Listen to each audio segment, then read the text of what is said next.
In this video we will see how to remove a camera from your Birdify feeder.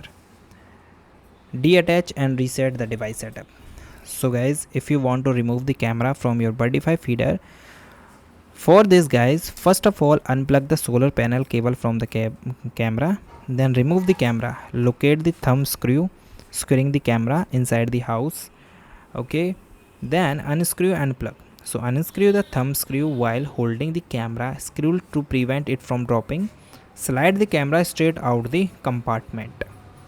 Then remove the camera from the Bird Lover. So open your Bird Lover app and tap on your camera feed, then tap the option of setting icon in the top right corner, then scroll down to select the remove devices or delete and confirm your choice. Step 3 is guys hard reset the devices. So guys, locate the reboot hole or the power button on your Birdify camera. Press and hold your reboot power button for several seconds. You will see a solid red light that eventually start blinking. Then you release the button once you see the solid red light again and wait for the camera indicator lights to show a blue blinking lights to confirm the reset is complete. Okay. After that, reset the device setup. In the app, click the option of add devices or plus symbol and select your Birdify feeder model.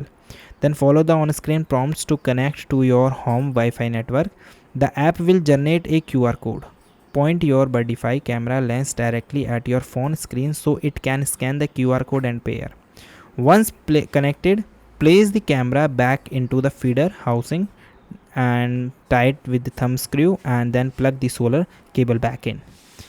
So this is the way that you can do. And guys, thank you for watching, and guys subscribe our YouTube channel for the further information.